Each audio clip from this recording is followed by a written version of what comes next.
Parce que, en réalité, c'est ça, ces petits animaux-là, c'est ça, on les voit partout, puis ils sont pas dangereux à rien. C'est juste que, c'est ça, on n'est pas habitué. Parce que quand on est en Gaspésie, on voit les insectes, on les voit dans le bois, tout ça.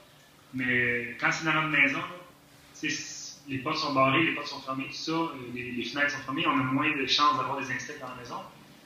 Mais ici, essentiellement, je vous donnerai un exemple. Là. C'est arrivé une fois que j'ai vu sur un mur, j'ai compté 28 geckos, 28 petits lézards comme ça. Un autre exemple, il y a des fourmis aussi que des fois, on voit les fourmis à la maison, tout ça, mais ici, quand je fais une randonnée dans le bois, tout ça, je vois souvent des fourmis qui sont un petit peu voraces, des petites fourmis rouges qui nous piquent. Fait que dans les insectes les plus.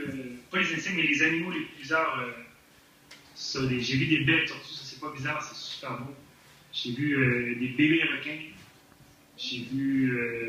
Là, j'en oublie, mais après les vidéos, vous avez peut-être vu des choses que j'oublie, là.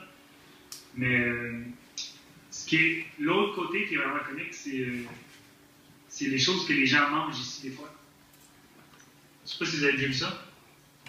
Oui, ben en fait, on a vu que tu avais mangé à un moment donné des insectes gros, là, dont j'ai peur, dont j'ai le goût de taire le nom parce que je sais que j'ai une personne ici qui a peur de ça. Mais ouais, il y a ça. Puis les tortues, on les a vues dans ton vidéo. Tu as nagé avec des tortues, en fait? Oui, oui.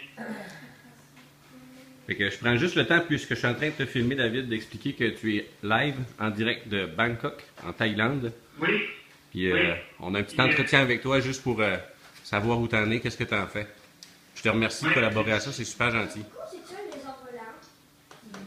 Un gecko, non, c'est pas c'est les petits lézards qui sont gros, vrai comme ça. Des fois, ils sont plus gros, là, mais c'est des petits lézards, juste des petits lézards. Ça me fait penser que, juste pour montrer un petit. Ça fait drôle de penser ça, mais présentement, vous, il fait jour, hein, mais nous, ici, c'est la nuit. Ah, mais oui, Et en fait, il est heure ce soir.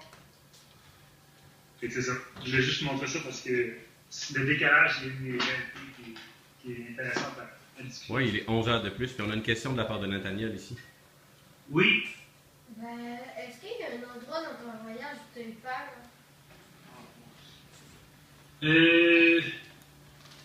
Bon, pour ceux qui me connaissent, en fait, je ne suis pas nécessairement quelqu'un qui est nécessairement peureux. Mais non, j'ai pas nécessairement vécu d'endroits où j'ai eu peur. Je peux dire j'ai des endroits où j'ai trouvé ça un petit peu plus dommage. Je vous donne des exemples. Je me suis fait voler à quelques reprises. Et qu'il y a des endroits, c'est sûr que c'était moins.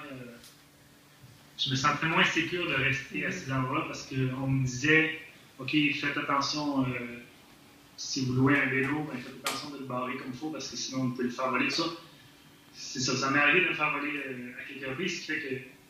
Mais pour dire d'avoir eu peur, j'avoue que j'adore découvrir les choses qui sont nouvelles. Ce qui fait que des fois, je recherche un petit peu ça. Je sais pas si... J'ai envie de dire que la question te provenait de quelqu'un qui veut faire un jour ce que tu fais maintenant. Est-ce que tu peux répéter la question? J'ai mal entendu. J'ai dit que la question te provenait de quelqu'un qui veut un jour faire ce que tu fais actuellement. C'est peut-être pour ça que tu te demandais si tu avais eu peur quelque part. Ben, si j'ai de quoi à te dire, je sais pas, Nathaniel? Ouais. Oui. C'est sûr que dans les voyages, il y a une question d'acquérir de l'expérience. Dans le fond, plus on voyage, plus on s'aperçoit que, dans le fond, c'est pas si épeurant que ça. Moi, personnellement, c'est sûr que j'ai pas commencé à voyager cette année. Il y a plusieurs années de ça, même quand j'étais 20-22 ans, j'avais pris 3 années pour aller dans l'Ouest, voyager, tout ça. Et j'ai appris à me débrouiller par mes propres moyens, tout ça. Puis c'est quoi qui m'a resté toujours de vouloir voyager, puis dans le fond, j'ai fait d'autres voyages par après. Mais si j'ai un conseil à donner à tous ceux qui veulent voyager, c'est sûr que malgré tout ce que vous pouvez avoir comme peur, ça vaut la peine d'y aller parce que vous développez des expériences qui vous font être encore moins peureux par la suite. C'est-à-dire que, tu sais, avec les situations que j'ai vécues dans mes voyages, je peux me compter chanceux parce que j'ai vu des situations qui m'ont permis de surmonter des problèmes, puis là, il n'y a plus rien qui me fait peur. C'est pour ça que À part, c'est sûr que si quelqu'un me met un couteau dans la gorge, je vais avoir peur, mais d'arriver dans un endroit où c'est totalement inconnu, pour certaines personnes, ça peut faire peur. Mais je vous donne un exemple. Si toi, mettons, je reviens avec vous, si vous allez, pour la première fois, vous allez à Montréal, vous allez peut-être trouver ça, c'est un petit peu épeurant parce qu'il y a des buildings, il y a plein d'édifices, tout, on n'est pas habitué. Mais si ça fait 5-6 fois, puis 10 fois que vous allez, ben, c'est sûr que c'est plus facile après ça. Vous êtes habitué, puis là, ça vous fait moins peur, puis même vous avez le goût d'en voir plus.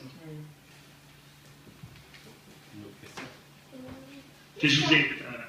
Oui, est-ce que les gens là-bas ils comprennent quand tu parles français ou c'est pas beaucoup français. Il y a quelques endroits, c'est pas arrivé souvent dans mon voyage.